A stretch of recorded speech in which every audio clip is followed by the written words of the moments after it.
Hey guys, I know that I just uploaded a video and I got kicked off, so now I'm back. So we're gonna do this all again.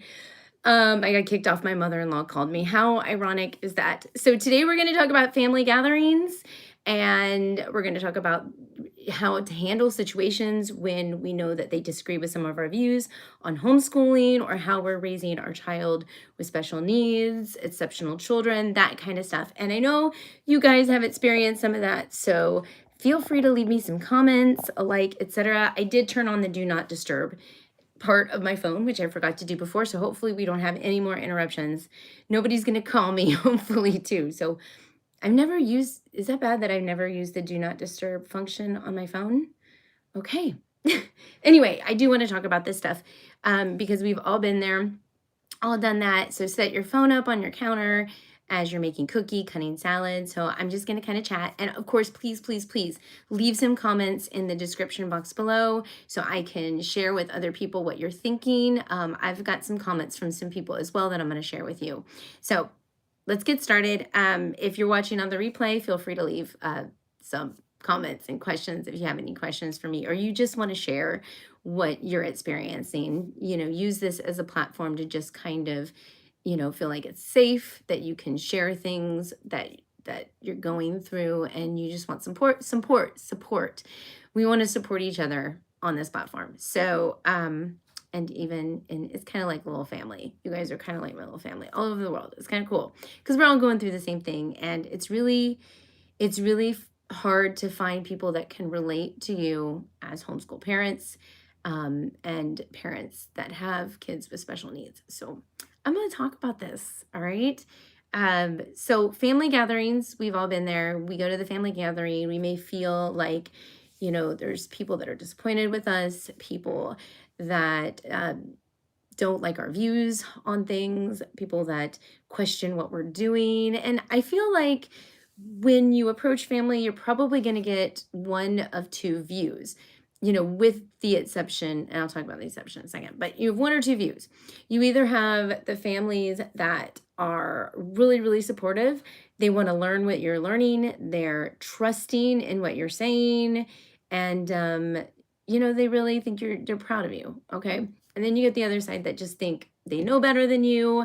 They think you're making mistakes with your life. They're disappointed in you. And you get kind of a mix between the two. Some decisions, they think you're doing a great job. Maybe your career, they think you're doing great with your career, but your choice to homeschool, not so great. And they think that they need to work on you a little bit. With both of those, a couple things. One, you're going to have to answer a lot of questions. If you haven't already answered them, you're going to talk a lot because, or try to avoid talking. But you have to remember from both of those, usually the intention is they're there to trying to help you.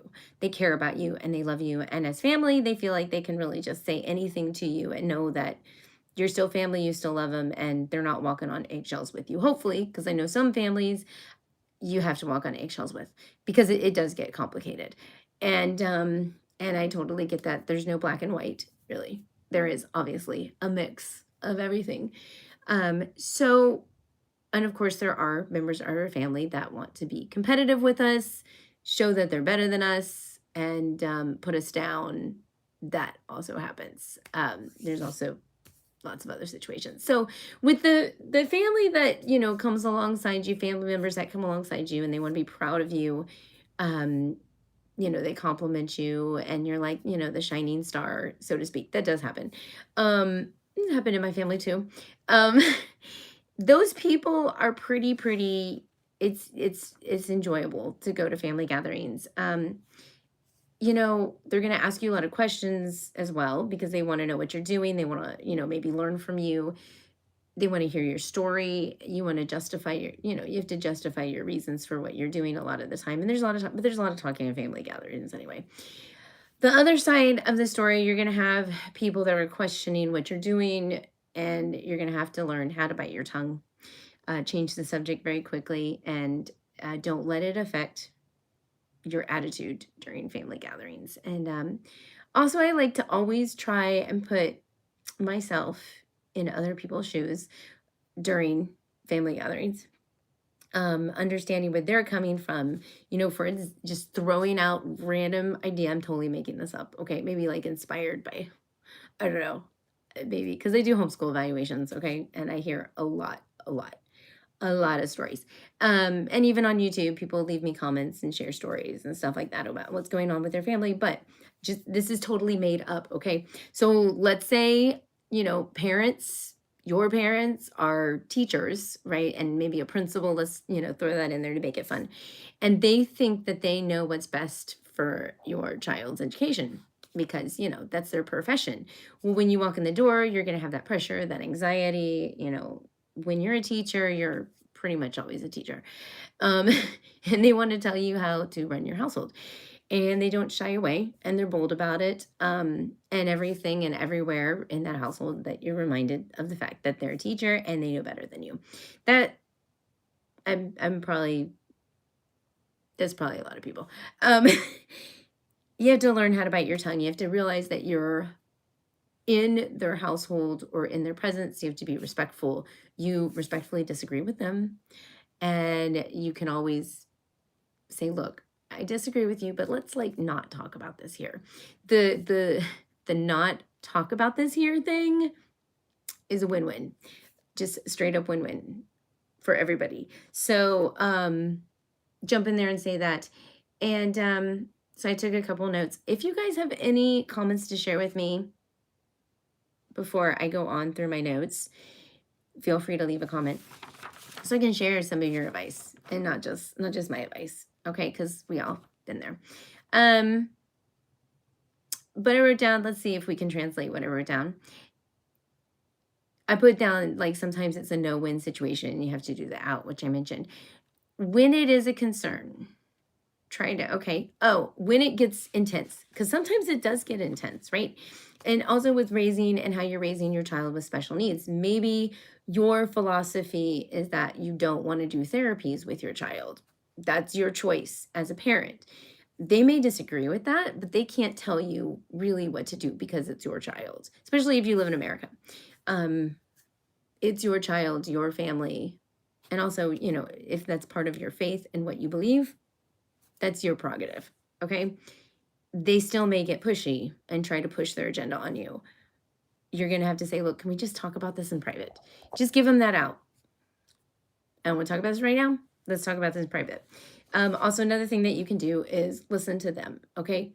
Oh, comment. We have tried to encourage our church family to support every parent as primary educators, including religious education, whether or not they send their children to public school, Christian school, or homeschooling. Yes. Awesome. Great comment. I don't have much to say on that except yeah. And I think that goes across the board, whether how you're parenting your child through homeschooling, decisions that you're making, it's your household. And so another thing that I like to do, I mentioned putting yourself into their shoes. Sometimes there is a little bit of wisdom or nuggets. Sometimes there's ways that you can listen to them and it can help you understand more why you believe what you believe and why you're doing what you're doing because you so much disagree with what they're saying. You still have to bite your tongue, but you can take it internally. You can listen to their perspective, understand where they're coming from, and it gives you confidence in saying, no, this is not my thing. This is why I'm homeschooling. This is why I'm not doing therapies, or this is why I am doing therapies. A lot of people disagree with homeschooling. A lot of people disagree with how you raise an exceptional child. A lot of people tell you here's the other thing that you get at family gatherings is some people know how to raise your child with special needs better than you do. That happens. It doesn't happen. Hey, Anna. Sorry, people are commenting. I do want to acknowledge as many of those as I can. So, man, lost my train of thought. No, I got it. So sometimes they think they know how to raise your child better because they think your child should be, for example, potty trained at the age 5. That's not going on in my family, but there's people that think I should have my kids, potty trained by the age of 5. But they don't know the struggles that I go through. There's also situations where they don't, and this is actually somebody anonymously commented this because this is a thing. Uh, they don't want to acknowledge that your child does have a special need situation, or maybe they have autism or they have Down syndrome, and they don't want to acknowledge the disability. Want to give, but that's a whole nother. I'm not even going to go there.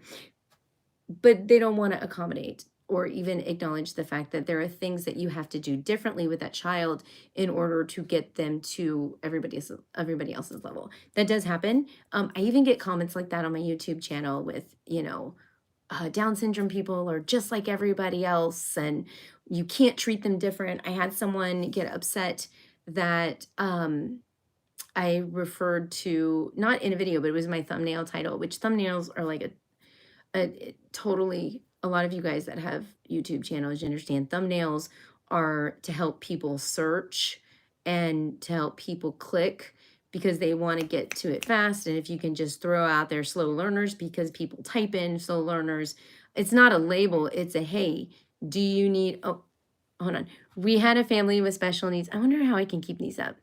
We had a family with special needs children and had them meet with a group. I can't see it anymore. All messages are visible. Oh, there we go. Now I can see it. Yay! We had a family with special needs children and had them meet with a group of adults to educate them on the issues they had and how to help them. Oh, it disappeared. It disappeared. Okay. How to help them and also pray more effectively for them. Yeah. Yep. Yeah, prayer. I was going to do that one last though, because I definitely prayer. That's last though. That's like my recap. Y'all are jumping the gun on me. I like right up the I'm laughing because I always try to like bring it back to God in the end. But yeah, definitely. I forgot what I was saying again. But now I know how to pull up the comments so I can finish my train of thought and then I could come back to the comments after I finish my sentence. But what was I saying? Oh my gosh, can you remind me?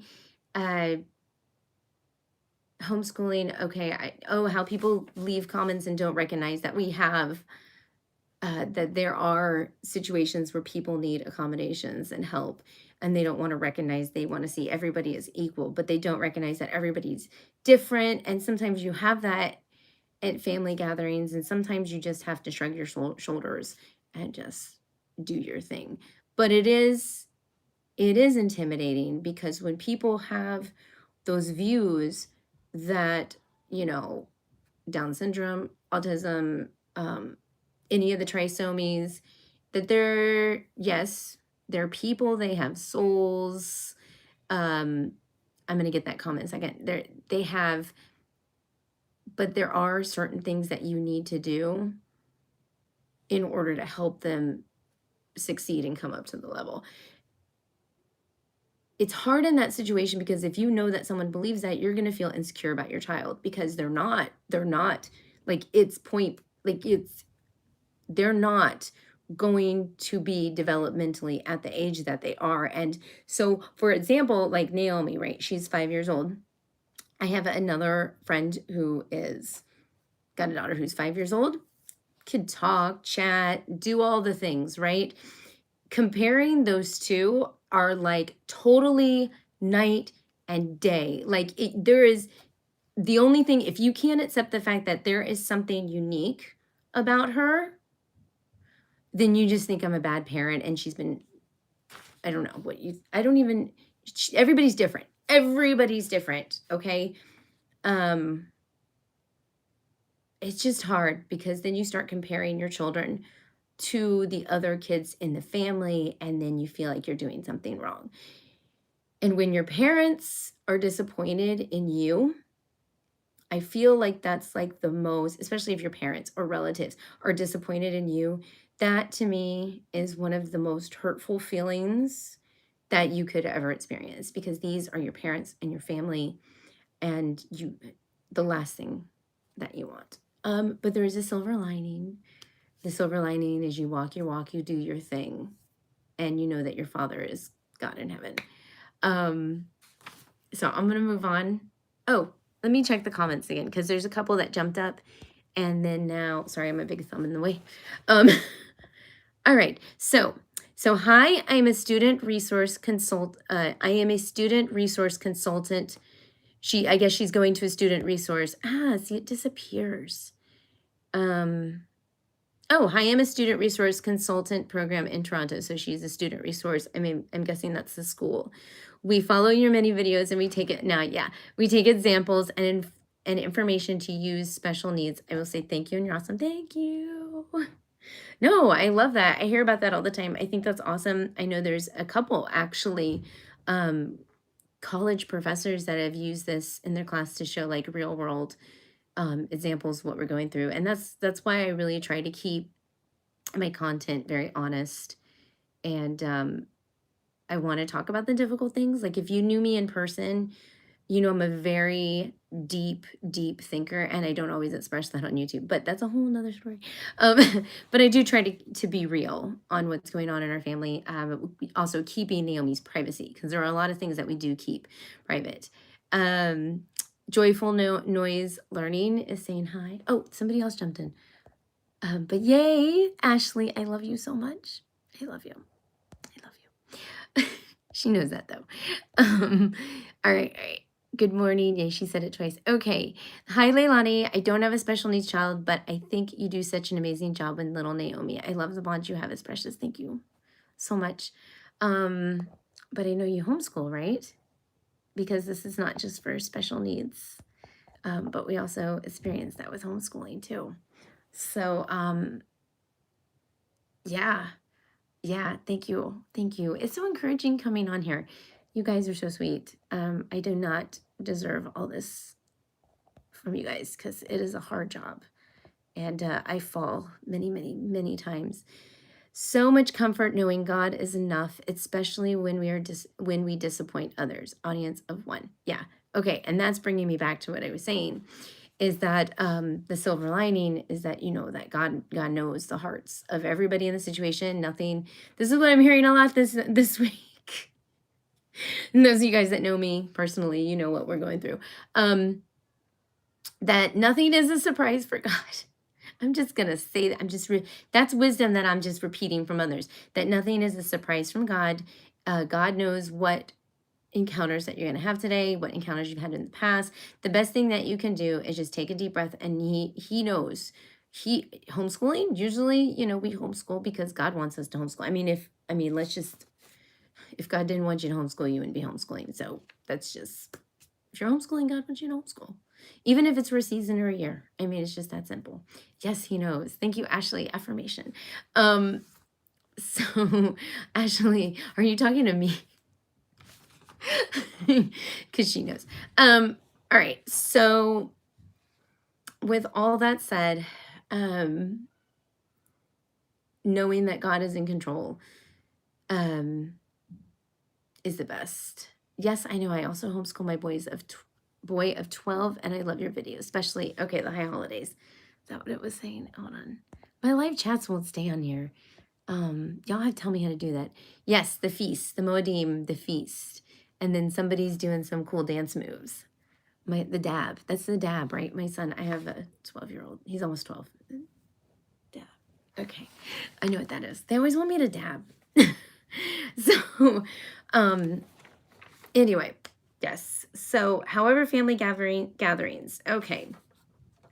Sometimes the best thing that you can do at family gatherings just to keep the peace and is just say, this is just like a recap. I'm sorry you disagree.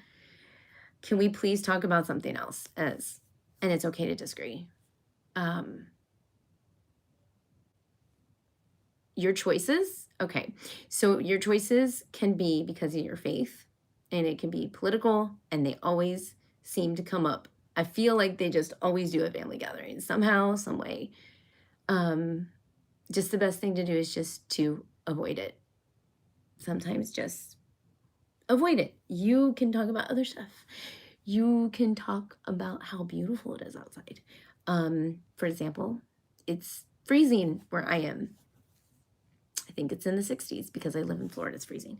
And that's freezing. It got down to the 50s and I was like in 3 layers. You could talk about the weather. You could talk about, like different things that you're doing to your home, fix up your house. You could talk about, exciting things coming up in the year. Maybe you're getting, I don't know. I don't know. Somehow in Florida, we get season passes to like everything. Oh, we're getting Disney passes this year. No, we're not. We got that 2 years ago. We're getting Busch Gardens. This is just something that happens in Florida. But those kind of things that have nothing to do with any of that. All right. Okay. I was going to talk a little bit about some of my family, but I don't know how I feel about doing that right now all of a sudden. Oh, this is okay. Families that respect you and respect your opinion on things. Sometimes they get really nosy. Do you guys have nosy families? Does anybody have a nosy family? Okay, thank you, Anna, for stopping by.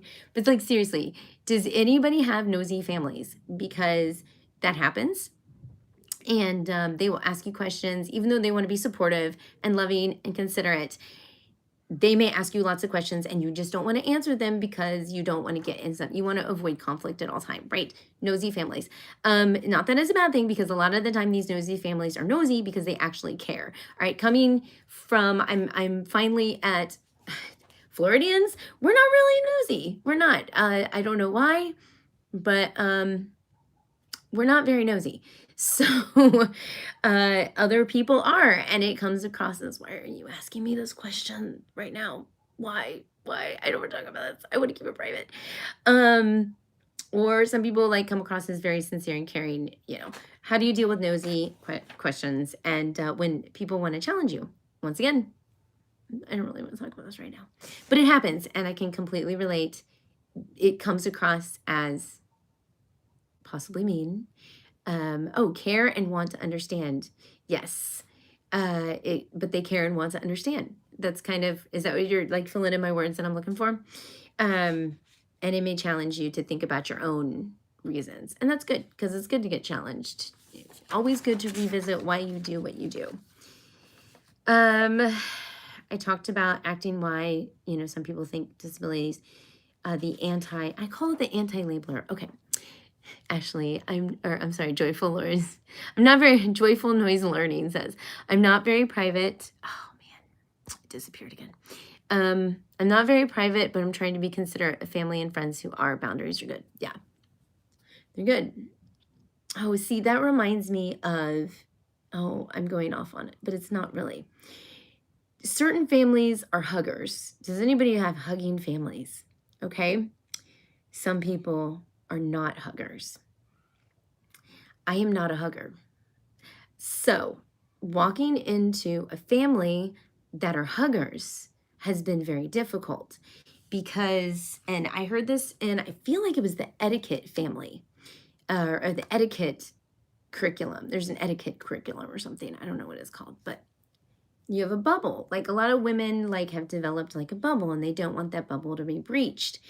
And you always hug people at family gatherings. If you don't want somebody to hug you, it's okay to say no. And that took me a really long time to deal with because my husband's, but there's nothing wrong with hugging families. My husband's family are huggers. My family is not. I'm not a hugger. I don't like to be touched. And my husband's family, for a long time when they first met me, felt that I was a snob and mean because when people reach out to hug me, I revert. I just automatically do the one arm pat. The one arm pat that people do.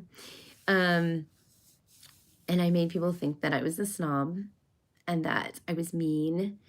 And I didn't want to be friends with anybody. No, it wasn't that. I love talking. If you want to sit down with me and have a conversation, we'll talk all day. But the second you reach out and want to hug me and I don't know who you are, even if you are family, I don't know if you're not my husband or kids, but from the other side of things, those people that are huggers, you need to understand the people that don't want those boundaries crossed. And it took me a long time to realize, it's okay not to be a hugger. Um, yeah. And you have to understand too, there's a lot of people, this is not my case at all, but it's just, we're not huggers. There are people that have been traumatized in the past, and that reaching out and touching people sometimes can trigger a lot of uncomfortable situations. Another situation, people that have autism, some of them don't like to be touched. And if they back away, we should not be like, oh, what's wrong with them? All these things come up at family gatherings. So I also put, like, oh, this was another comment. This was another comment that somebody shared with me. Cultures, different cultures. So in some other cultures, older people always know what's better, and the younger people are just taught to be quiet and not talk and listen. So, and young people don't know anything. And sometimes when we have families from different cultures, that's a hard one, now that I'm thinking about it. Because I have a family, like our family is different culture, cross culture. My husband's like 100% Puerto Rican. And so it's different. Not that it's wrong. There's not, I love the Hispanic community. That's why I married one. But there are differences in our cultures that I don't always pick up on. And then it comes up at family gatherings, like the hugging situation, that we kind of have to be sensitive to. Anyway, that was kind of off topic of raising.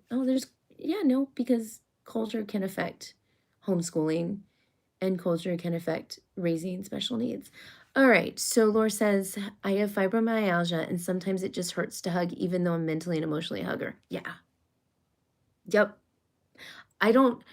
Okay, I have a story I can relate. I can get that like 100%, because I was at, this is so personal. Oh my gosh. I broke out into a full body rash, and it was bad. It was bad. And it was the same night as my mother-in-law's 50th anniversary. And people flying from Puerto Rico came out. And I remember I didn't want to touch anybody. And I literally just sat in a corner, just still, and I'm like in pain. So I can relate to that. Oh my gosh, I can relate to that. Oh my gosh. But I'm thinking about back to like when I had that, and then just, I can't even imagine having that all the time. It's so hard. But coming back to just, we have to understand each other and where people are coming from. Okay, kind of wrapping up. Oh my gosh, I have a whole page. I talked about that though.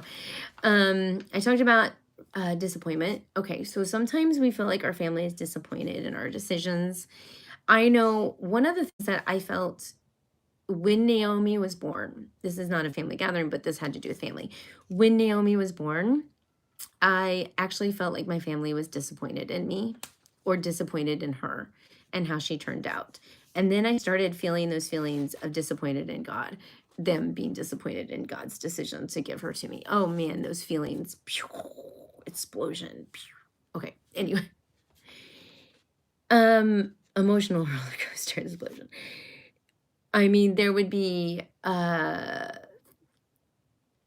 immediate family, a family member that reached out to me, and I remember having to repeat several times, yes, some family members took care of it and told people in the family, right, just to pray for Leilani. Don't call her right now, but her daughter does have Down syndrome and has to have open heart surgery. Just pray.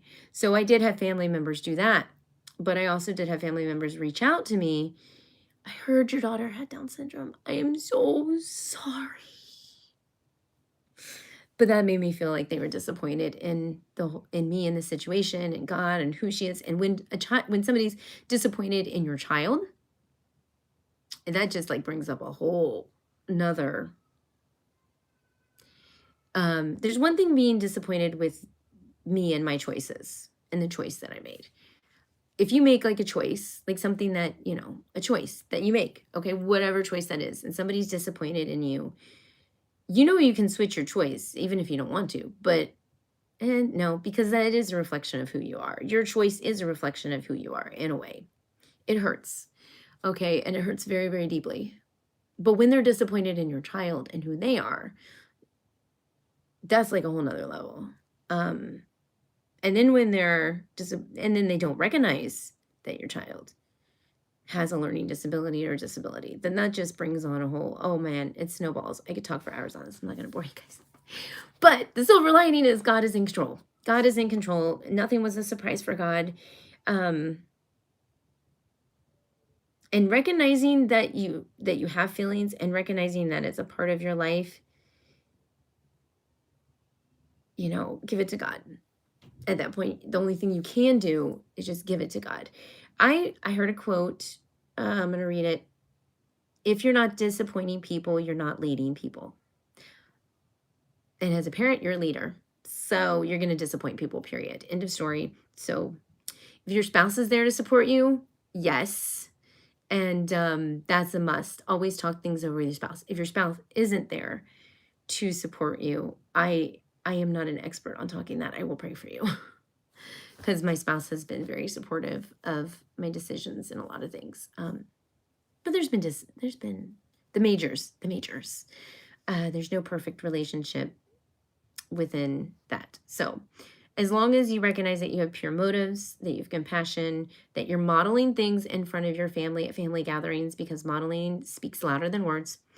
You do your thing, self-control, smile, respect, all the fruits of the Spirit. I mean, just going into this with the Lord in front of you, because a lot of us are probably either we're excited about getting together with our family, which I'm excited about getting, I'll just be front. I'm really excited about getting together with my family. But there have been times been nervous because of certain conversations in the past.